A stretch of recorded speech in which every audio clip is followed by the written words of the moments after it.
Yeah. I love my HBCU.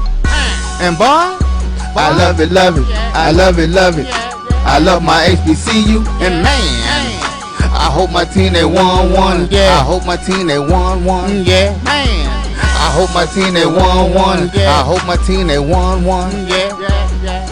I tune into the HBCU Sports Lab to see if my team won or lost. If they lost, I'm quiet as a mouse. But if they won, keep tab. I'ma do the dab, yeah. Dr. Cavil, he know what he be talking about. Mike and Charles, they know what they be talking about. They compress the analytic data with your hip hop. If you know them like I know them, they gon' tell you if your team, if they won or lost, and who the ball. So listen to Professor, yes sir, and pay attention, cause he gon' teach a lesson.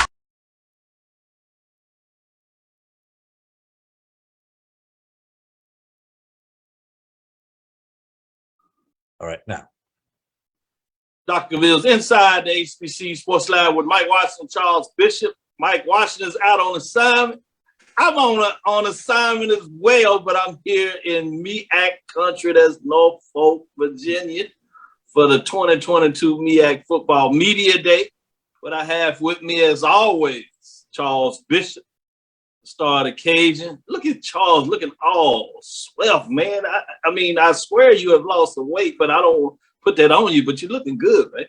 I appreciate that, Doc. I'm 30 pounds down thus far. We're working to get a little bit more off, but shout out to my trainer, man. You see me getting it in every morning over there at Texas Southern. Putting in 90 minutes of work, and it's hard work. So we hit a goal today. That was a big goal. Yeah, that's huge. Congratulations on that. That's significant for all those over there out there that are watching the health, taking care, and getting their workout in. We salute you, along with Charles. I'm getting mine in, but I need to get back in there. I think I dropped me another 10 pounds too. I've dropped some over the COVID. Now it's time to go back to work and see if I can drop some more. A.G. Drew is one of those blessed folks with those jeans over there. We don't have to pack on the pounds for him. Welcome to the show, A.G. Drew. How you doing? Doc, let me tell you about my weight story. I went to the doctor last week. I've got a CDL, so I have to take an annual physical to maintain my CDL with my DOT physical. But that just happened to also be the same day as I had to go to my regular doctor. I went, took my CDL physical. You know, they did my weight, did my blood pressure. 2 hours later, I went to my doctor. In the meantime, I have eaten and everything. Oh, no. Listen, check this out, though. I ate. I'm 3 pounds lighter when I go to my regular doctor from when I went to the doctor the first time. But my blood pressure was high because I ate. Oh wow! Yeah, you ate the wrong thing for sure. No, that can't do that, man. You got to fast the day before, at least get the cheat code. No, I mean it was within range, but it was no. Like, My pressure. We know you. My pressure was okay, higher. We just telling you, for folks like us that trying to struggle over here, we know the rules of engagement. We telling you a little more. With that being said, you see the bay over there. If you look close enough, you might see a little bit of Hampton over there on the other side of the bay, if you would, with the buildings and things of that nature.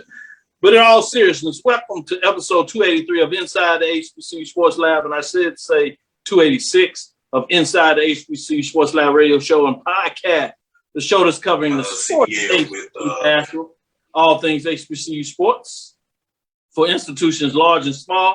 From the NAIA to the NCAA, we share insights and information on the HBCU sports culture, HBCU athletic aesthetics to facilitate the story of athletic programs in the business of HBCU sports with an HBCU pedagogical perspective. I'm your host, Dr. Kenyatta Cavil, along with my co-host, Mike Washington, Charles Bishop. We're filming from our home studios and sending a signal live to KSOH 1230 AM studios with the Texas Radio Hall of Famer, that's Ralph Cooper, in a beautiful home at Texas Southern University from Houston, Texas.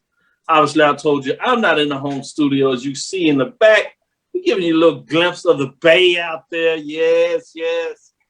Yeah, I had to fly in to Baltimore, Morgan State, caught the plane, called Coach Wilson, made sure I caught the ride over here with him. So I had good dialogue with him in terms of what he's doing and building that program. Great insight. He's ready to go. He's got some good things. Those players are ready to fight for him. We'll see what it means this season. He's already in the mode of making a difference at Morgan State University. I've told everybody, listen to me, I think it's a great hire. We'll see what that means moving forward. But I got me a little crab cake for breakfast this morning. With the egg, Benedict and all that. I said, oh, yeah, I'm in Baltimore. I need to do what they do. So that was pretty good. Then I got me some seafood already here in Norfolk. Not heavy now. Y'all don't take me too bad. It's not heavy. But, yeah, it was good. It was good. So they've been taking care of me in terms of the MEAC. Man, y'all check out the media day tomorrow. They have pulled no recourse in terms of what they're going to do. They spend a little bit of money. It's looking good. Check me out on Instagram. I'll give you some backdrops and back scenes as they get going. Coach is fired up. Saw him at the little bit of the luncheon today. Talked to him about that. John Grant here is executive director of Celebration Bowl in terms of making sure the trophy is here. So we'll see what that looks like. We'll give you a little bit of tidbit as we get into it, our thoughts on the breakdown, predicted order of finish, see what people think. We'll do that a little later in the show. But with that saying, today's episode of Inside the HBCU Sports Lab by THG Agency. THG is a company that provides sporting and educational consulting and data analytics. As we get into it, we'll stretch out some news of the day. I'm going to start with you, Charles. What's some news of the day that has interest of your mind right now? Yeah, well, let's take a look at it as two HBCU legends. They take one step closer to the Pro Football Hall of Fame, and this comes to us via HBCU Game Day. But the Pro Football Hall of Fame announced their finalists in the senior division today, and that class includes Ken Riley of Florida A&M and Everson Walls of Grambling State University. So shout out to the Florida A&M contingent and the Grambling contingent, and two of their own are now getting the opportunity to progress in terms of Hall of Fame enshrinement. But two of the greats who ever did it, Ken Riley from Florida A&M and Everson Walls from Grambling State University. Yeah, I need that in my life. Dallas Cowboy Everson Walls, although I don't necessarily mess with the NFL anymore. Obviously, Ken Riley, Cincinnati, Rattlers. Man, I need that in my life. I need those folks to get in there. I need they to get in there. That's big time. But, and Ralph Cooper did point this out, in terms of the omissions going forward. Otis Taylor will not progress forward. I'm disappointed, Otis Taylor. Yeah. Lloyd Wells as well. Yeah. Lloyd Wells is amazing when you talk about what he did, Texas Southern University. Otis Taylor in terms of Prairie View. I still think the Otis Taylor, because of his health, which is sad, they still should find a way to do what they need to do. I don't think he will get in until posthumously, which is amazing that you even hold somebody out because you think they're not well enough to be there.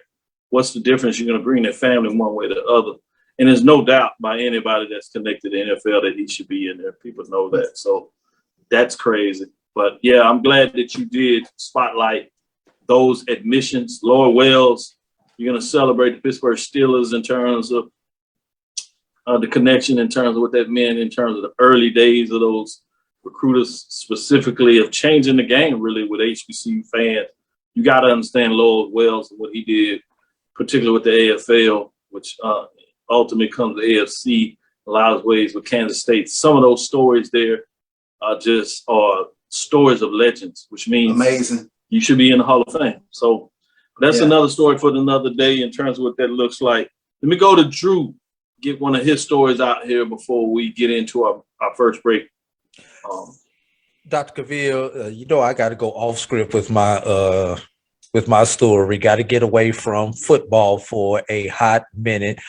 I received this email about 90 minutes before we came on the air. This is from Steelman College Sports Information Director Chris Meganson. Steelman College has been named the NAIA Champions of Character 5-star Silver Award winner for the 21-22 academic year. The national office announced today it is still the second Champions of Character 5-star recognition. They earned bronze in the 1920 season. And the Silver Award is presented to institutions who score between a 75 and 89 on their Champions of Character scorecard. Each year, the NAIA presents the award to member institutions based on the Champions scorecard, which includes points for character training, conduct and competition, academic focus, character recognition, and character promotions. Institutions also earn points based on exceptional student athlete grade point averages and by having minimal to no ejections during competition during the course of the academic year. There were 157 total recipients for the 21-22 season. That's gold, silver, and bronze award winners. And Steelman was one of 6 institutions in the Southern State Conference to receive recognition on one of those 3 levels: gold, silver, or bronze. Well done, well done. Kudos to Stillman College as they get it done. That's big accolades. Before we take this first break, let me get in here and say hello to the lab listeners out there. Ricky Burton says, we in the lab, baby. Yes, yes. Chuck Hunter's out here. Talking about kudos to you, Charles. He's checking in from Monroe, Louisiana. He said, I checked my blood pressure today. He's on it as well. Big time. Good getting done. G-Boom Holly. Evening, gents and lab rats. Edwin Dwight Moore. Good evening, Dean, Professor, and Drew. That's it. I'm back in the lab from the Big D in the Bluff. All right. As the Jaguars in session for our national conference, go Jags. Jag folks are a little excited. I see they believe what they're doing there. Okay, we'll see that. Wildmeyer, Will Marcelin, Flobo, Florida Memorial House, getting ready for that big game with Edward Waters to kick off the season. That one should be good. Herbert Bolden says, yo, fellas. Herbert Doc says, +1 and Doc, saying hello to everybody. Chuck Hunt continues to bring it when he talks about awesome for Ken Riley, Everson Wall. Yeah, that's a big deal, big deal. Checking this out for those commenting. Let's get into our first break. We'll be right back. Stick with us. We got more dialogue to come.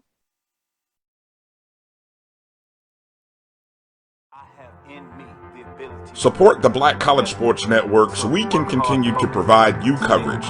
Go to myjbn.com/support and be a part of the Black College Sports Tell everybody Network. they can follow their dreams.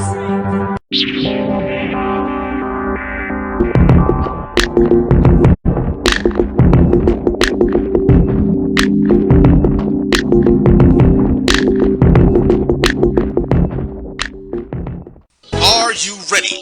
It's time. The inaugural Urban NerdCon is coming to Montgomery, Alabama, July 29th through the 31st.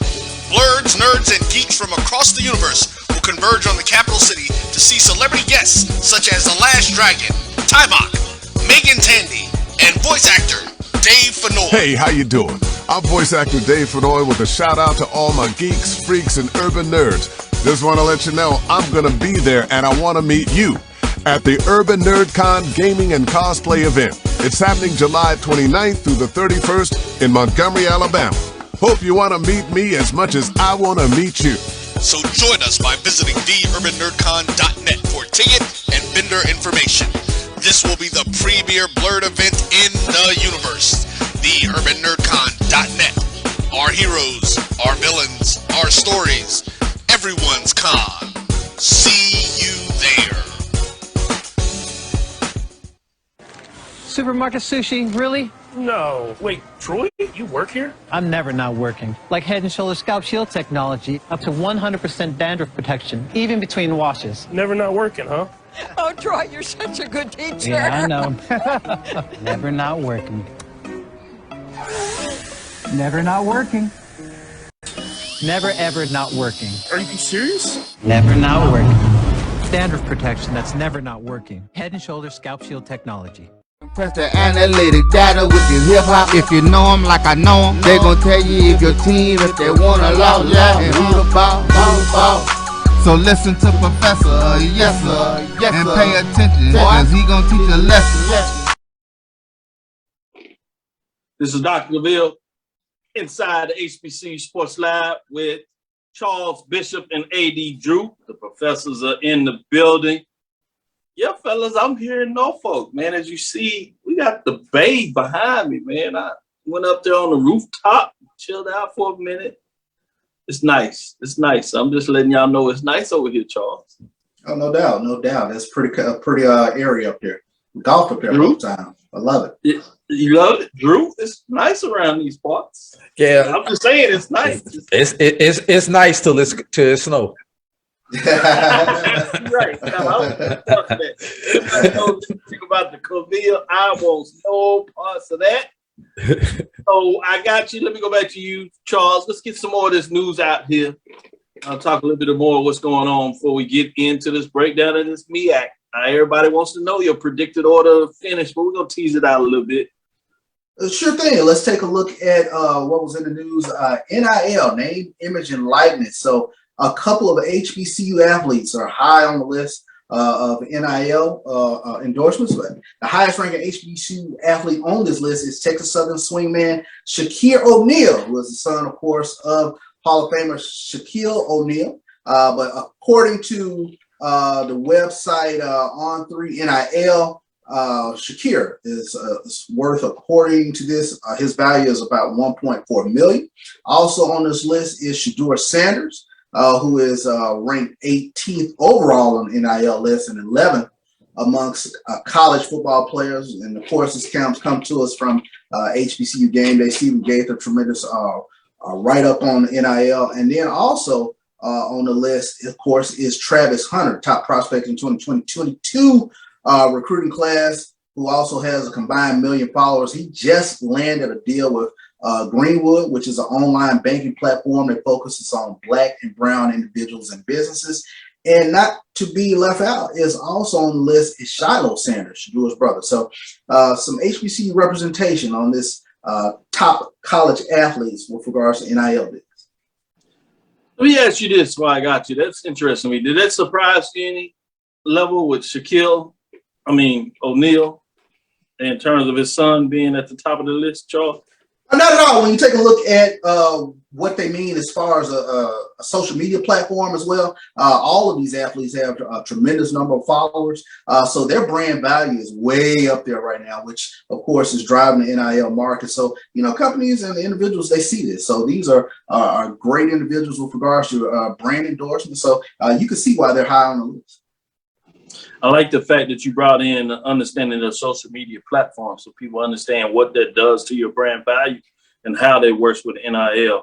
But let me get you in here, Drew, before I ask you to give your update of the news. I did want to get your thoughts in terms of, was that any surprise to you in terms of the order finish in terms of the NIL rankings? Or were you in line with Charles said in terms of understanding the social media value of your followers and things like that that's out there in that space?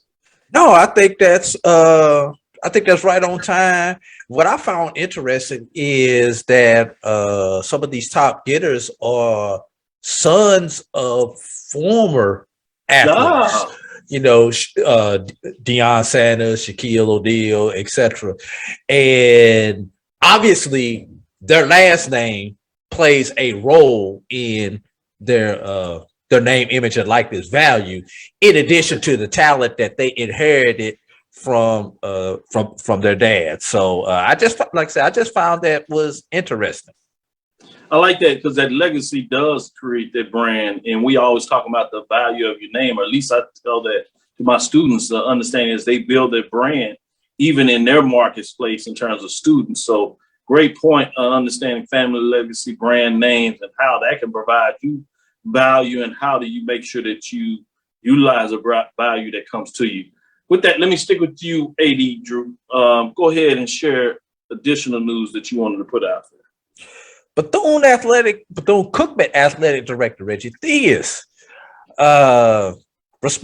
finally responded to Coach Deion Prime Sanders about the move of the game to Jacksonville, Florida. And he says, quote, "Thank you, Deion, for the national publicity. That's great." And this courtesy of HBCU Sports. And he said, "Thank you for the national publicity. That's great." Criticizing the October 15th game between the teams, from the game being moved from Daytona Beach to TIAA Bank Field, home of the Jacksonville Jaguars. quote, I think he's brilliant. I mean, he brought national attention to the game that probably wouldn't have gotten national attention. And then he goes on to explain one of the reasons that they moved the game was because of Biketoberfest, which draws over 100,000 people, motorcyclists, and a lot of those motorcyclists don't look like us, to Daytona for a weekend. It's probably the next biggest event for the Daytona area outside of the 500. So with that, with the 100,000 for the Biketoberfest, the 10,000 or so that would have possibly filled up Municipal Stadium there in Daytona, it just kind of made sense to move it up the road for those who wanted to travel in. Obviously, hotels would be at a premium on that day. And last point, they do not own their stadium. That is not an on-campus stadium. They have to rent that stadium from the city of Daytona. So by moving the game to Jacksonville, Florida, and with the financial package that the city of Jacksonville put together, they are not paying rent. They're not paying for the police. They're not paying for the concession workers. They're not paying for all of that, all the different things that go with the daily operations of a football game. So essentially, what this is implied in this article is that this game is 100% profit, moving it to Jacksonville, Florida. That's a big deal when you Bethune-Cookman and you're looking at finding ways to generate revenue. I thought his biggest premise is when he opened it up in terms of saying that he appreciates the marketability. That sometimes we don't realize the fact that you ask a question or challenge something, that it is not just negative because you asked the question. Now, I'm not saying that there wasn't anything negative about it, but the fact and just general principles. Sometimes you understand that the magnitude that you can bring to a situation, even by asking the questions, can provide somebody to provide insights and ability to spread the word in such a way that you drive interest. And I know Drew was talking about the fact that in that region, those HBCU fans that may not travel to Bethune-Cookman will be in a place where they can watch an HBCU game, and the regionality of a lot of those fans that may travel to their home games. All those teams are way up for maybe, I think you said Albany in terms of that framework. So that's interesting when you start, you start putting that together. So I think that's fascinating when you look at it. And I thought there was one more piece that stuck with me. And those that are familiar with the Bayou Classic have built this for years, where obviously this wouldn't be directly affected to most folks that are in the area, but to get a hotel in the general vicinity, specifically in the city, because of Biker Weekend, they require them to get a 3-day stay. Obviously, if you bring a team in there, now you can conducive and stay further away, so it couldn't be that. But that is something to consider in regards to the hotel additional cost that you certainly wouldn't want to do. But I think it's a balance in everything, and it's good to see that at least there was a rationale in terms of the decision made, and it wasn't made necessarily just to take advantage of Jackson State, with which some people may have thought it was looking like that. So good with that. Wanted to jump in there, move forward a little bit, go back to you, Charles. What else is on your plate before we get into some of this MEAC with some of these players that you have and the coaches that a lot of people are interested to see, and that I will be doing a live show tomorrow right here in Norfolk. So tune in at 9 o'clock in the morning. We'll give you at least an hour. We might spread out a little longer than that. And obviously that is 9 o'clock Eastern time. I want to stress that. So for those Central Standard Time folks that are used to follow us, that'd be at 8 o'clock. So we need you to get on up so we can get you that information and get to it. I did want to say this and get your thoughts on this probably before we get into this. Hampton, the Colonial, dropped their predicted order of finish, and Hampton was listed last in that predicted order of finish. So I guess one thing you say, there's nowhere to go but up. But in terms of their inaugural season, with the way they come in, there are not a lot of coaches at SISD that think highly of Hampton Pirates as they go into Colonial. So before you get any news, and we'll allow you to spin that off if you want to give that in the next segment. What are your thoughts in terms of Hampton Colonial in this inaugural season, particularly specific to what the coaches and SIDs ranked them? In this case, dead last of 13 teams in the Colonial. Yeah, we touched on it a little bit Tuesday. We thought that all three of us thought that it was going to be a bit of a rough go for Hampton in this inaugural season in this perennially tough conference. Even though James Madison has bumped up to FBS, you still have some stalwart teams in CAA when you're talking about Delaware, which has been a perennial FCS team in the playoffs, and Monmouth and teams of that nature. So it's going to be a rough go, and I think Hampton will take their lumps early. But you grow from lumps. So I expect for this team to kind of grow within that conference and get stronger, and for us to become accustomed again to seeing Hampton football the way we knew it back when they were in the MEAC. Because I think this is a football-rich program that has won before, and they'll figure out a way to get it done again. Drew, I did want to get your thoughts on that in terms of Colonial Athletic Association, in terms of membership of Hampton, and where Hampton was picked in terms of this football season. And I'm not sure if a lot of folks really understand when you start looking at, and those that did talk about A&T joining the conference, you heard a little bit more on that side in terms of the finances and the disparity between the overall budgets and how much that really resonates with those that understand, traditionally, the more that you have in your budget, the better your program could be. What are your thoughts on all these things, Drew?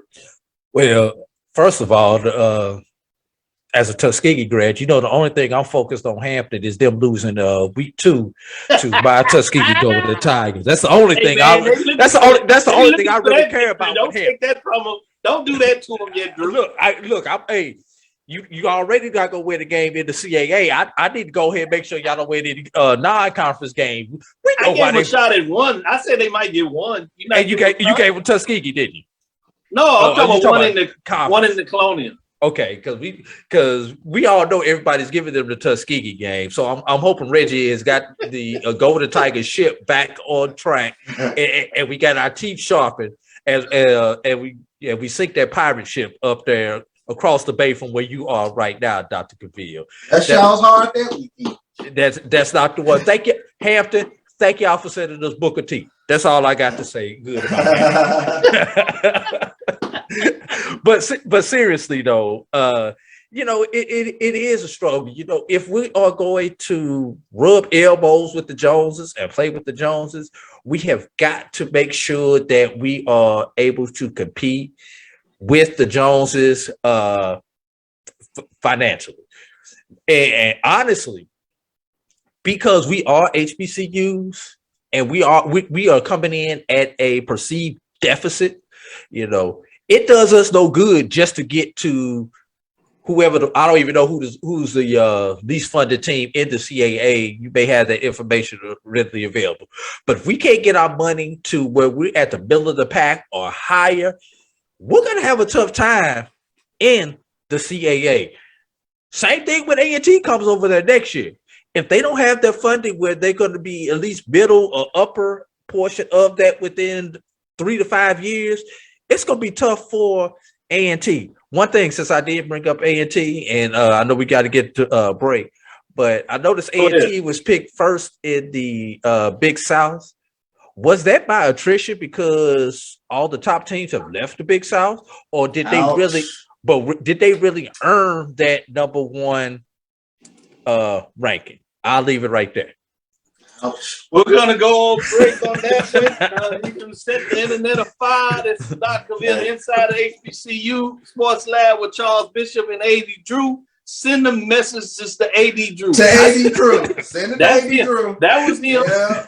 At BCSN Drew on Twitter. At BCSN Drew. I can take the E. Yes, you can. Yes, you can. This is Dr. Cavil inside the HBCU Sports Lab. We'll be right back after this second break. You gonna take the heat on that. Bounty versus the old family dish towel. Drying with a fresh sheet of Bounty leaves your hands cleaner than a used dish towel that can carry and redistribute food residue. So ditch the dish towel for better hand hygiene. Bounty, the quicker picker-upper. From novice to aficionado, find yourself here. High quality cigars plus personal customer service. Slow Burn is Waco's only mobile cigar lounge, featuring a meticulous, curated collection of premium cigars. Visit our website, www.slowburnwaco.com.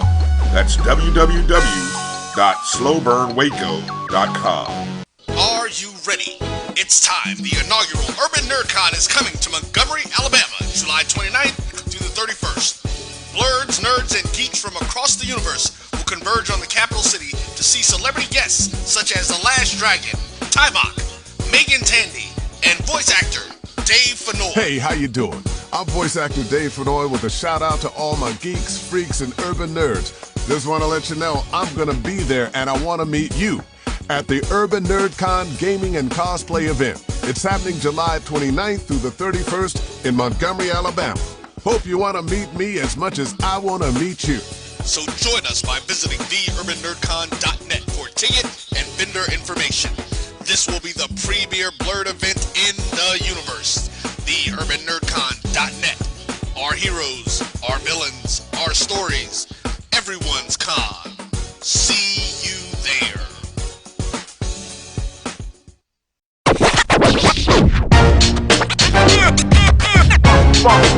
It's like a loop machine. All around town, trying to get down.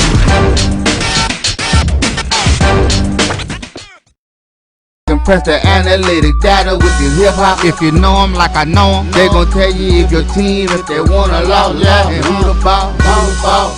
So listen to Professor, yes sir, and pay attention, cause he gon' teach a lesson. This is Dr. Cavil's inside the HBCU Sports Lab with Professor Bishop and visiting clinical Professor Drew in the building. Let's get into this MEAC. MEAC, which is the Mid-Eastern Athletic Conference, will host its annual football media day presented by Cricket on Friday. That's tomorrow, the 29th, at the Hilton, the main Norfolk, in downtown Norfolk. And at 9 a.m. Eastern Standard Time, head coaches and 2 students from the MEAC 6 football playing institutions will be in attendance. There will be a live show streamed on ESPN Plus, hosted by Tiffany Green and Jay Walker, as you know. Excited about this. MEAC football season kicks off Saturday, August the 27th, with the MEAC SWAC Challenge, which is Howard and Alabama State in terms of what goes on there. When you talk about Howard, you have none other than the head coaches getting you done in terms of what goes on there. That's Coach Larry Scott. Saw him for lunch today. He's pretty fired up, pretty excited. He thinks he's coming back with the football team that's ready to get into the football business. So it's interesting to see what that looks like. But let's get into a little more of some of these players that will be on display tomorrow to talk to you about what their plans and what their thoughts are on that football, starting with Delaware State. Defense, offense, defense, you have linebacker Kamari Jackson. Wide receiver, you have Bassett Woodley. For Howard University, you got the quarterback on display. That's Quentin Williams, defensive lineman. Darian Brokenberg. I see Charles liking what he hears about the quarterback there. We'll see what that means. Obviously, you have Coach Wilson over there at Morgan State as he brings in the defensive back Bruce Maddox and offensive lineman Dexter Carr. Norfolk State, for those that come out of the MEAC and continue to follow us, you know about Dawson Oldham. He's bringing back linebacker Marquise Hall and offensive lineman Colby Bird. North Carolina Central. Interesting when you talk about a little bit of North. You talk about Coach Trey Oliver. When you talk about bringing in a quarterback again. Quarterback Davis Richard, defensive back Brandon Carter-Rington. It'd be interesting when you talk about North Carolina Central. Hadn't heard a lot of noise, but they quietly in the weed. People are forgetting. They finished second in the MEAC and had South Carolina State on the ropes in overtime. South Carolina State, to their credit, got it done. Don't want to take anything about them, but I'm talking more about the Eagles in regards to the talent they have, and that was a relatively young team. So it'll be interesting to see what that looks like. Talking about a young team, you go to Coach Pugh over there at South Carolina State. I think they were a year ahead of schedule in terms of what they got done in the MEAC, certainly what they did in the Celebration Bowl. But they bring in quarterback Corey Fields, defensive end Jablonski Green, very talented defensive end. Many people think that he's going to continue the legacy of what South Carolina State has done of sending players to the NFL. He may be the next one in line to get it done and get to the NFL and be a star of all things. So, of the 12 players here, 6 teams, 3 of them, half of them are quarterbacks. So fascinating to see what that looks like when you talk about all the things out of there. Obviously, with Delaware State, we want to make sure we shout out Kenny Carter, Coach Carter, on there in terms of what he's getting done in the legacy of Delaware State as alumni coming back. He's fired up and ready. He thinks he has a little team. Lost some close games there, but he thinks he's turning it over. So it's going to be fascinating to see, can Delaware State take that next step? Enough of what I've said. Let me go to Charles first and get his breakdown in terms of the MEAC. First thing I want you to talk about before we get into the coaches, let's start with the players.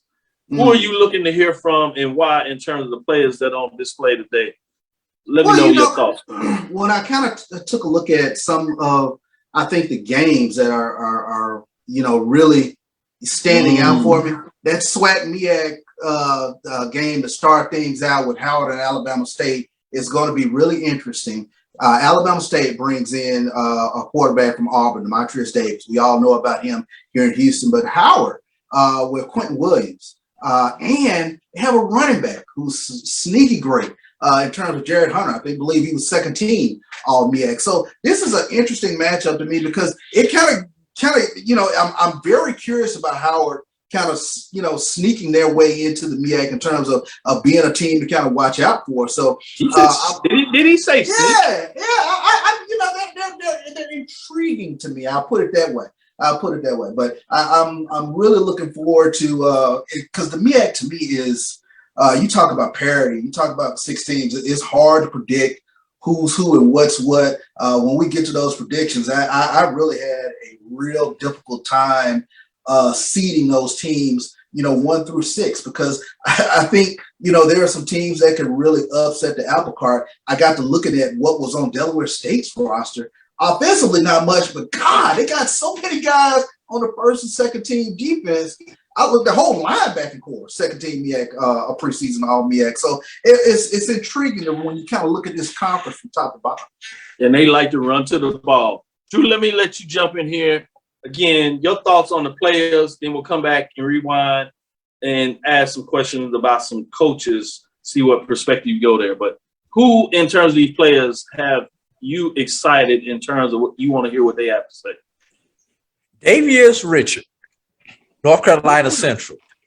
Last year in the MEAC SWAC Challenge, he impressed the hell out of me. He impressed the hell out the SWAC. There's no one, and I repeat, no one had Central competing in that game, let alone winning that game. And Richard tore Alcorn apart. Now, granted, Alcorn was coming off of a year away from football, but even still, Richard really impressed me in that particular game.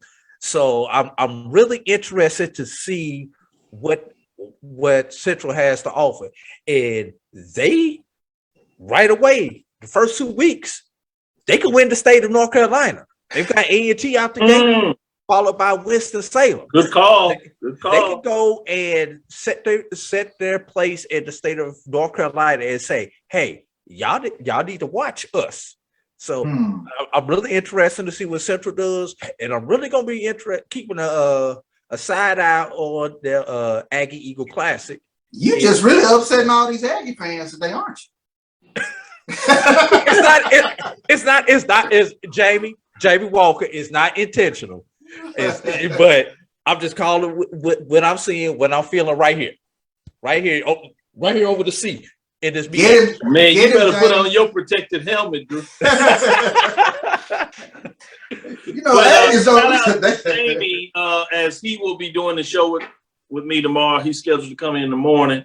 So wanted to give him a little shout out in terms of making his way down there, excited about doing that. But good points to that. Let me get back to you. Stay what you're doing. I'm going to come back to you, Charles, because I want to get your perspective on the coaches. Is it too early to put anybody on the hot seat in the MEAC in terms of coaches? And if that's not the case, what coach are you looking at to maybe take the next step? Whether it's, going from second place in terms of, as you said, North Carolina Central in terms of what Trey Oliver is able to do, or is it Dawson Odom that kind of started off really hot and had everybody's imagination? Can he turn it around, in terms of what that looks like? You talked about the MEAC SWAC Challenge. Is Scott, in terms of Larry Scott, ready to get it done? So I'm interested to see what your thoughts on that. Go ahead, Charles. In terms, I don't think it's never too early to talk about hot seats because that's the nature. That's the nature of what we analyze now. So fans expect you to turn things around ASAP. Okay, so yeah, it's always a hot seat. But in terms of making the next step, God, that is a tough challenge because I look at both Dawson Odom and Trey Oliver in terms of how their programs are ascending. And now you have Morgan State in terms of their coach coming over from Bowie State.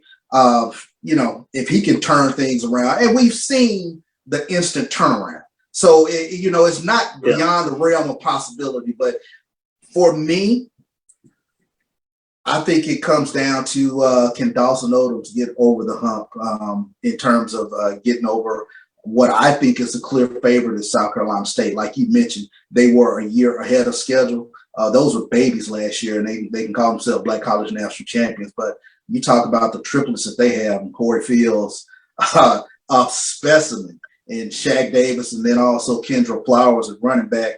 And then they have three guys, talk all MEAC offensive linemen, 9 starters coming back on defense. Oh, boy. But, this is what makes it fun. This is what makes it fun because, like you said, Norfolk State had them on ropes. So will we see the trilogy, AD? True trilogy in terms of Jackson State, South Carolina State? We saw that last year.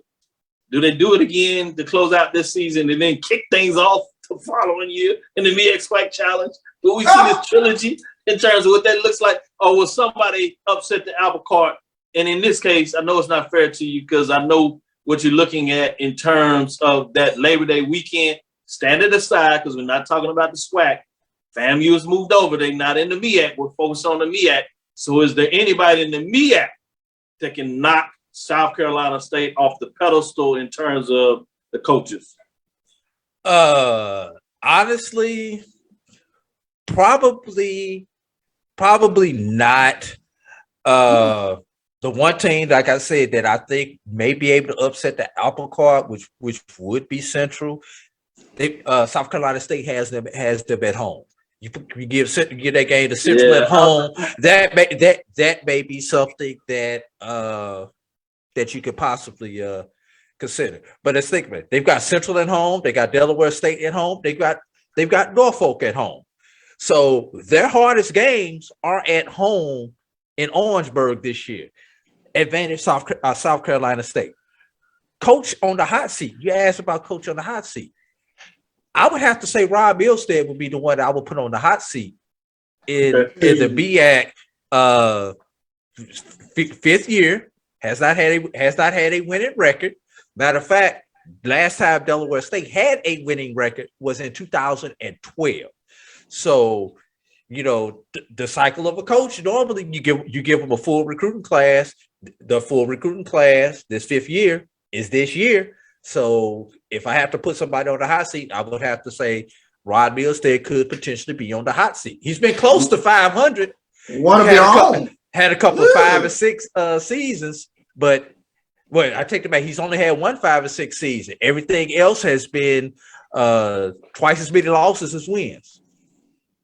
And Drew, let me give him the helmet back again. Now you got the Hornets of Delaware State ready to dump him on the head. But I did ask the question. If it's anybody, you're probably right. He's probably the one that's closest to it. So we'll see what that is. Stick with us. We'll be right back after this break. Charles, save that. We'll put a pin on it. We'll bring you right back, get you into it, get your predicted order of finishes, but I want to hear what you have to say. Stick with us after our last break. Appreciate you. Are you ready? It's time. The inaugural Urban NerdCon is coming to Montgomery, Alabama, July 29th through the 31st. Blurs, nerds, and geeks from across the universe will converge on the capital city to see celebrity guests such as The Last Dragon, Timok, Megan Tandy, and voice actor Dave Fennoy. Hey, how you doing? I'm voice actor Dave Fennoy with a shout out to all my geeks, freaks, and urban nerds. Just want to let you know I'm going to be there and I want to meet you at the Urban NerdCon Gaming and Cosplay event. It's happening July 29th through the 31st in Montgomery, Alabama. Hope you want to meet me as much as I want to meet you. So join us by visiting theurbannerdcon.net for ticket and vendor information. This will be the premier blurred event in the universe. Theurbannerdcon.net. Our heroes, our villains, our stories, everyone's con. See you there. Time to call a credit repair company to fix my credit. Hold the phone, man. You can do it yourself with Credit Versio. That's way too hard. Call the credit repair company. Most credit repair companies only work on 1 or 2 accounts at a time, making it slow and expensive. You won't figure that out for months. Ignore him. Credit Versio's brilliant software scans all 3 credit bureaus, finds the accounts that are hurting your score, and guides you through the entire process. Anyone can do it. Let's fast forward and see the results. Wow, I fixed my own credit and saved hundreds. You can do this. Visit creditversio.com. It's like a loop machine. All around town, trying to get down. Press the analytic data with your hip hop. If you know them like I know them, they gon' tell you if your team, if they wanna loud, and who the ball. So listen to Professor, yes sir, and pay attention, cause he gon' teach a lesson. This is Dr. Bill with Inside the HBCU Sports Lab with Charles Bishop and AD Drew. Into our final segment, let's get into this predicted order of finish. But before we do that, I know, Charles, you had your circle motion there. I think you wanted to tell us about some games we need to keep our eyes on. What was on your mind? Did I read that right? Yeah, I think it was some good MEAC games that I really circled that I thought would be everybody should kind of keep their eyes on. I mentioned the first Howard, Alabama State, MEAC SWAC Challenge. That's going to be a huge one. 2 great quarterbacks playing in that game. When you talk about Howard's quarterback, Quentin Williams, and then Demarcus Davis from Alabama State. But then as I kind of kept perusing along the schedule here, Hampton and Norfolk State, Battle of the Bay. We talked about Hampton, taking their lumps in the CAA, but you get an opportunity to exact a little bit of old MEAC revenge playing Norfolk State. That'll be week 4, September 17th. South Carolina State goes to North Carolina A&T. That's going to be the following week, September 24th. That's going to be a really interesting matchup to see, best of the MEAC and then Big South. Somebody gets a little bit of bragging rights. Florida A&M people tell me this is going to be the Celebration Bowl preview. Florida A&M goes to South Carolina State. That game is October 8th. That'll be week 7. So to keep an eye out for that game, circle that one. Big one. And I think a lot of SWAC fans will have their eyes on October 27th. There'll be a lot of homecoming games. I know in the state of Mississippi, everybody will have a homecoming game that weekend. But over in the MEAC, this is going to be a huge one. North Carolina Central at South Carolina State. This could be for the Celebration Bowl that weekend in terms of who gets the leg up on who will be in the Celebration Bowl. We take a look at it last year. South Carolina State was able to get that 27-24 win over North Carolina Central. So I think that'll be huge. So you got some games that I think are just going to be huge over there in the MEAC. October 22nd is the one that I really circled. I think that'll be for the whole ball of wax. Yeah, and with 5 games, you just don't have a lot of room for error in terms of the matchup. And I like what North Carolina Central is coming back. But to your point, some of their toughest games, Norfolk State, or what you would perceive South Carolina State, are on the road. But let me go to you, Drew. What are some of the matchups that have your attention right now? Obviously, the Howard Morehouse matchup, week 3. I believe that's in New York, if I recall that correct. That's correct. Yeah. But also, it's just the Howard schedule. They've got 2 Ivy League schools. They travel to Yale and host Harvard.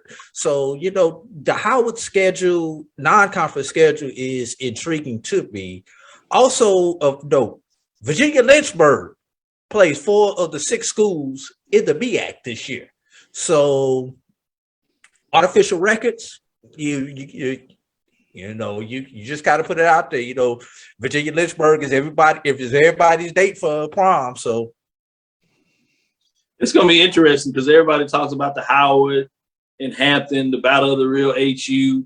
What does that look like in terms of the Sadiddy type of thing? I think both of these programs might be in a rude awakening, and they talk about Harvard and Yale. When you talk about taking it up a level, both of them might learn a thing or two. And since Howard is playing, it's going to be fascinating to see. It's like, oh, this is what it means to really be, highfalutin. I'll put it that word. I don't want to use the word Sadiddy.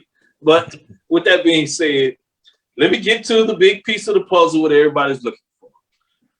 Drew, what is your predicted order of finish for the MEAC at this time as you see it? Let's go bottom up.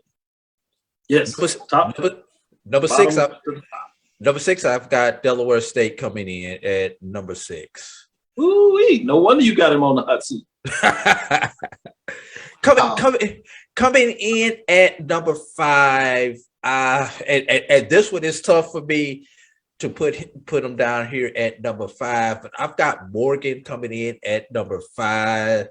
Just don't know if Wilson's going to be able to get it done in his first year. It's going to take him a while to get some players in there. Kind of took the job a little bit later on in the spring. So I've got Morgan coming in at number 5, Howard coming in at number 4, Norfolk coming in at 3, Central at 2, and South Carolina State still will be the class of the MEAC. All right, so it looks like interesting. You got South Carolina State coming out of the MEAC, returning to the celebration mode. Can they make it 2 in a row? Let's go to Charles and see what he thinks in terms of the MEAC. Starting with number 6. Number six, I got Morgan State. I think AD touched on it. Damon Wilson coming in when he did. A little late in the process, and that Morgan State offense was kind of putrid last year. So unless they have completely churned out that roster on the offensive side, it's going to be tough for them over in this very tough conference. I got Morgan State at 6. I got Delaware State at 5, even though they're going to be a tough 5. It's kind of like a Mississippi Valley, kind of a tough out when you talk about their defense. I got Howard coming in at 4. The top 3, man, I struggle with North Carolina Central and Norfolk State, but I'm going to go with the Fighting Dawson Odoms coming in at number 2, and North Carolina Central at 3. So Central at 3, Norfolk State Spartans hold the green and gold at 2, and South Carolina State I think will represent the MEAC again in the Celebration Bowl. 9 players coming back on defense, the triplets on offense. You're talking about a team that you mentioned at Dr. Bill. They were probably a year ahead of schedule last year, but they got some interesting games out there on the schedule that I'm really going to keep an eye out. That A&T game is one that really has me intrigued, out a conference game. But you get an opportunity to just kind of assess the strength of this team. Not only that, but they got 3 road breakers on the offensive line. So that's going to be a real fun team to kind of keep an eye on this upcoming season. They got FAMU at home. Which has historically been a tough matchup for the road. Lately, FAMU has got over that hump. But they got Bethune-Cookman on the road. And that's been one, if you followed MEAC, that's one that has always tripped them up over the years. So you're right. It's going to be fascinating. I do like the way that you said North Carolina A&T. That's going to be fascinating. Before I give mine, I saw Drew wanted to add something else to the puzzle. Go ahead. No, you actually just hit what I was going to say, because outside of the MEAC SWAC Challenge, those are the only 2 crossover games between the 2 conferences, and South Carolina State just happens to play those other 2 games with Bethune on the road and FAMU at home. That was the point that I was going to bring out. So you've got 3 games between the SWAC and the MEAC. So we'll see who wins the regular season series prior to the Celebration Bowl. I like what y'all had to say about North Carolina Central. I thought they had the big win last year, and in a lot of ways, they had probably one of the toughest losses when they went on the road to Mississippi Valley. And we didn't find out until the end of the year that wasn't necessarily a bad loss to Valley in terms of how much they had changed and turned around that program. But I think in a lot of ways, after that loss, people kind of lost sight of North Carolina Central. And all they finished strong because they didn't, get it done against South Carolina State. I think they were kind of one of those hidden jewels. But they were in the race the last week, though. That's what I don't remember a lot of folks talking about it, except for yourself, me that kind of focused on it. But I'm saying generally, most folks were so focused on Norfolk State and South Carolina State. And even though Norfolk State had by the last game of the season had pretty much played themselves out, Central had a chance to make a statement to make sure they finished solidly by second. But by the end, basically, South Carolina State had wrapped it all up because of what Norfolk State did with their loss. So to your point, it was fascinating when you kind of hindsight 2020 look at it, see what went on there. Again, let me give you this last breakdown. I like to give the records, see what you think there. Anything? I see you, Charles. What they say? Is they saying something in the comments? I'm actually laughing because it's a total Houston thing, but I got a trail ride riding past my window right now. So sorry about that. I looked up and I saw horses. You got to tell folks. It's the trail ride literally in your neighborhood coming out. It happens, folks. It happens. And he lives in Houston, not in the suburbs. With that being said, let's start at number 6. I do have Morgan State. I had put this out before he told me, but something told me about it. He only had 45 players for spring practice. Total changeover. The kids are bought in, so they're going to fight and they're going to upset somebody, but I'm not sure it's enough. I got them just at 2 wins overall, 2-9, tough season, and 0-5 in the conference. Might get one somewhere, but I'm trying to figure out where it comes because I got a little more faith in Delaware State. 5-6 can't quite get over the hump in terms of getting to 500. Just 1-4 in terms of the conference race. At number 4, tied in terms of the overall record, it's 5-6, but I see them at number 3 in terms of the conference, sitting at 2-3 is Howard Bison. They do not turn the curve, can't get over 500. I think the game that may decide whether they get to 500 is going to be the opening game in the MEAC SWAC Challenge to see whether they can flip it from 5-6 or 6-5. At number 3, I have North Carolina Central. I do have them with a winning record at 6-5. I think they get a major victory in that the Duke Mayo Classic in terms of A&T, but it's not going to be enough to propel them. And I think most of this is based on the fact, not because of the talent, but I think the schedule is just not in favor. Those tough road games are going to be a little too much to overcome. So I see them at 3-2 in the conference. And number 2, I have Norfolk State Spartans, 7-4 overall, 4-1. And can't get it done on the road is what's going to cost them as they play South Carolina State. I see South Carolina State going to the Celebration Bowl with a 9-2 record, so a much more respected record. What they did last year, a lot of folks are going to be hard and heavy is the head of the crowd, and it'll be able to interesting to see how they play with a 9-2 record and coming in with a lot more people thinking highly of South Carolina State Bulldogs with other than what they did last year and kind of surprising folks. So I have them 5-0 in the conference race, so it's going to be interesting to see what South Carolina State gets done and to see how close I am on my predictions as well as y'all. Folks will be out there and they'll quickly remind us if we don't hit it head to head, but that's what we do in terms of prognosticators. We get out there on the limb and not just as fans. We break it down. We do the numbers and we put it out on the table and we'll come back. And if it's not right, we'll tell you why it's not right because we're going to watch the games and be able to tell you what's going on. But did want to share that. Get up in the morning with us if you can. 8 o'clock, tune in. We'll be ready to give you some updates in terms of what that looks like right here in Hampton, Virginia for the MEAC Football Media Day 2022. Things kick off at 9 o'clock Eastern. That's 8 o'clock Central. I want to say thank you for listening to Inside the HBCU Sports Lab. Make sure you share our podcast with your friends and colleagues. I am Dr. Kenyatta Cavil, the Dean of HBCU Sports, coming from inside the lab in the College of HBCU Sports with Mike Watts and Charles Bishop. Again, I want to thank you for listening to Dr. Bill's Inside the HBCU Sports Lab with Mike Watts, Charles Bishop, and as our guest, Clinical Professor A.D. Drew, every Tuesday and Thursday right here at 6 o'clock Central Standard Time. And again, make sure you tune in tomorrow morning as we give you a special insight of the MEAC Football Media Day. Follow me as on Dr. Kenyatta Cavil, that's DrKenyattacavil with Twitter, Facebook, and Instagram. Is Charles with his swept self of knocking down those 30 pounds. We're going to congratulate him and shout him out as he looks at the trail ride passing through. That's funny. Inside the HBCU Sports Lab 1 on Twitter, Inside the HBCU Sports Lab on YouTube and Facebook.